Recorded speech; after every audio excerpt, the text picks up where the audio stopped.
Hey guys, what's going on? Professor here, and today I'm coming at you with another top 10 video. Today I'm going to be going over the top 10 best LEGO Star Wars sets from the year 2020. As always, if you do enjoy, don't forget to go down there and hit that like button, and if you want to see more of this, please consider subscribing. Also, this is just my opinion. This is not the best sets in terms of a specific category, it's just the 10 sets that I like the most from this year.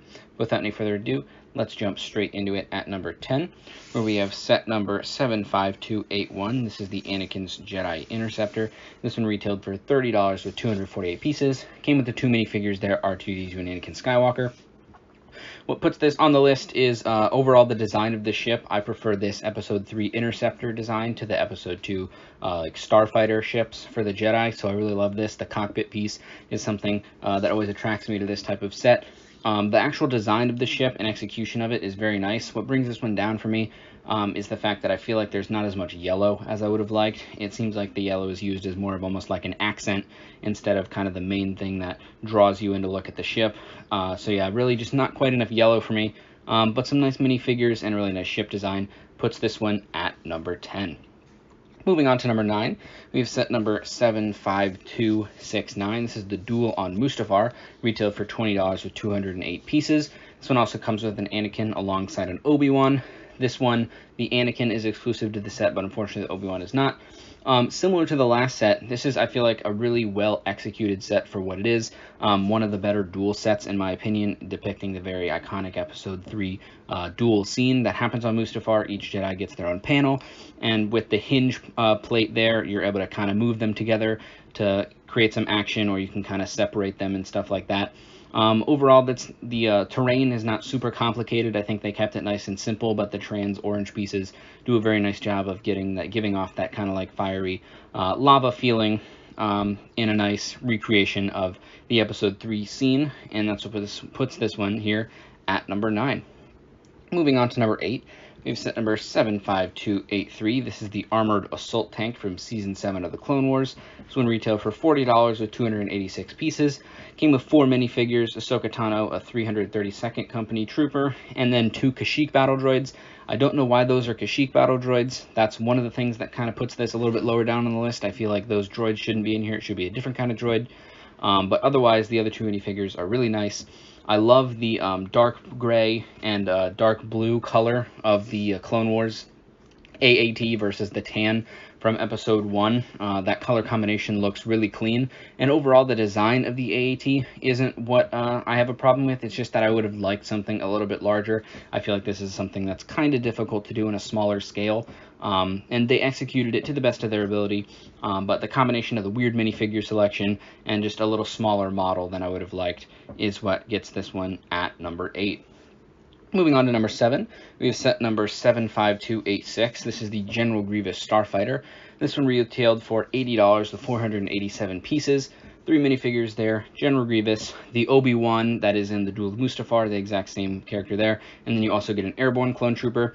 Unfortunately, it didn't come with the Phase 2 Cody, but the Airborne Trooper is still nice. In my opinion, this is probably one of, if not the best, iterations of the General Grievous Starfighter. What brings this one really far down is the $80 retail price point. Obviously, it's been on sale for a while, and so I think the on-sale prices are a lot fairer.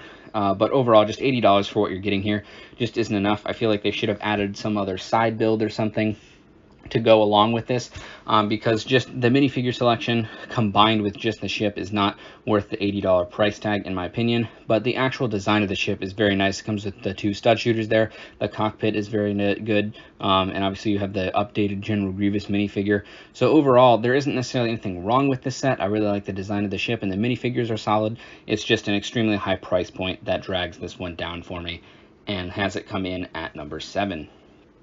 Moving on to number 6, we have set number 75266.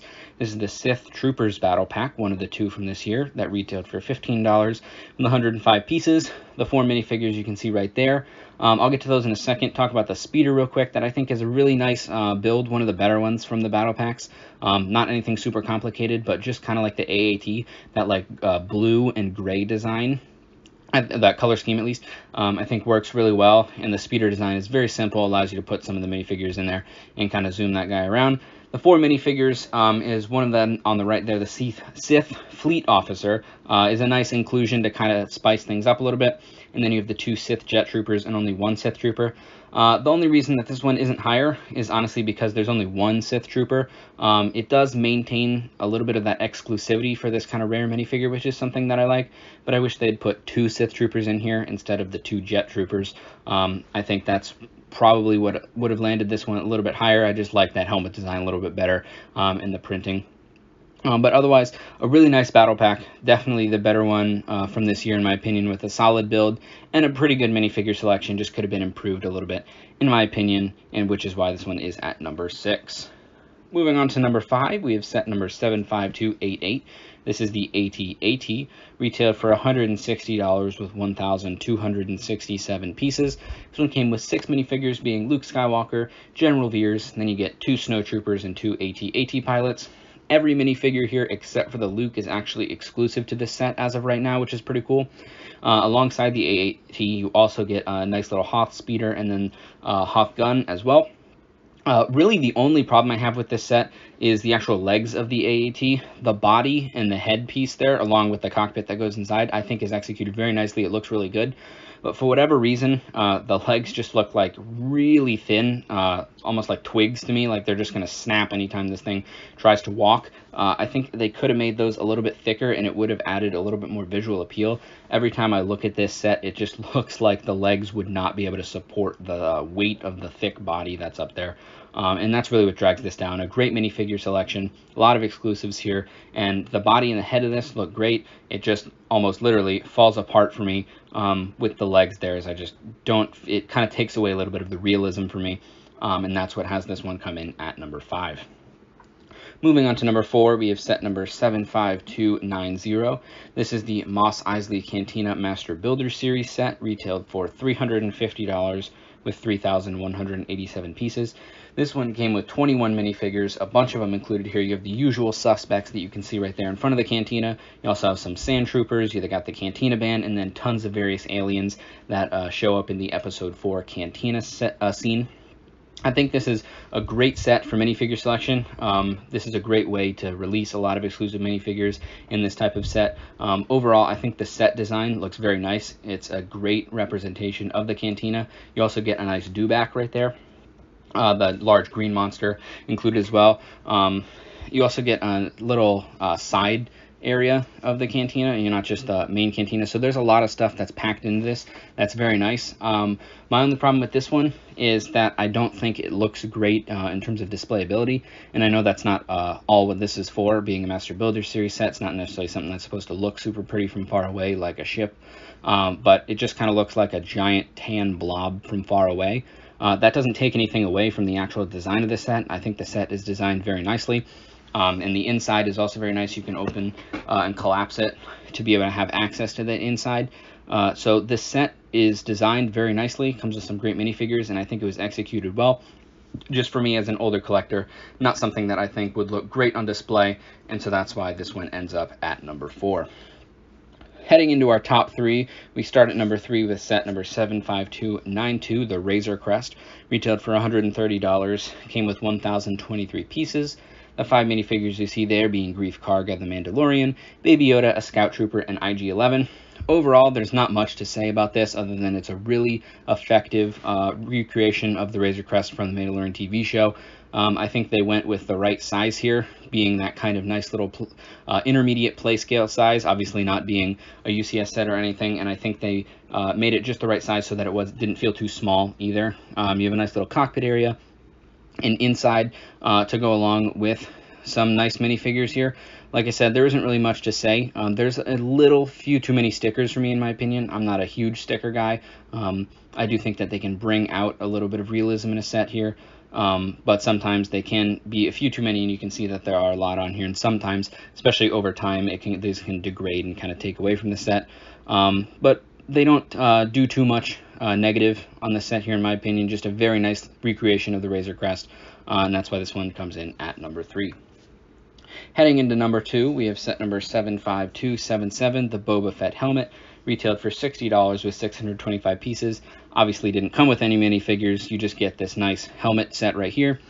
This was my favorite of the 3 that were released this year, from the Stormtrooper, TIE Pilot, and obviously the Boba Fett. I think this one is executed the best in terms of the actual comparison from the set to what the actual helmet looks like. One thing that I really love about all the helmet sets, but especially on this one, is the unique designs and building techniques that you do to get the proper curves and such, especially like on that faceplate. You can see the sides of the front are angled in such a way, and so you have to kind of use really cool techniques to do that. You have the radar scanner on the side that can be flipped down to go in front of the visor, or it can be in the up position like shown there. And then overall, a really nice job of creating a design that looks as smooth as possible. It doesn't really have a ton of rigid areas, all things considered. And then just a really nice base. All these 18 plus sets do a great job of creating a way to display the set that looks very sleek and doesn't take away from the design at all. And I really love that inclusion of the nameplate there. Just solidifies the design and kind of brings everything together. And that's why this one comes in at number 2. And finally, the number 1 set from this year, 2020, I have set number 75280, the 501st Legion Clone Troopers set. This one retailed for $30, 285 sets. Even though it's not technically considered a battle pack, many would. Comes with the 3 501st Troopers, 1 of the 501st Jet Troopers, and then you also get 2 battle droids alongside the AT-RT and the speeder bike. The only complaint I have about this one is maybe I would have liked a little small build for the droids, just so you have something to oppose the clones here, but really there's not much that you can complain here. This is a set that many LEGO Star Wars fans, me included, wanted for a while. A great minifigure selection with the 3 501st Troopers and then the 1 Jetpack Trooper. I think it's a good proportion, so you get more regular Troopers than the Jet Troopers. And then it is nice that they threw in the 2 battle droids. Obviously, it's not something they had to do, but you just have a little something to oppose. And then the builds, I think, look very clean. This AT-RT is very nice. The first one that we've gotten in this color scheme from the Clone Wars since I believe it was 2013 or 2014 with the Umbaran one. And the speeder bike is also a very sleek looking design. Just like some other sets on this list as well, that nice blue and gray color scheme I think works very well together. This is really just a coalescence of a ton of things I think that work really well together. The color scheme of the set looks really nice. The actual builds are very good. And then the minifigure selection is great. And that just brings everything together to create a near perfect battle pack, in my opinion, that has this one come in at number 1 on the list. But guys, that'll be it for this one. Like I said in the beginning, if you did enjoy, please consider subscribing. It would mean a ton. And I will see you guys next time. Peace.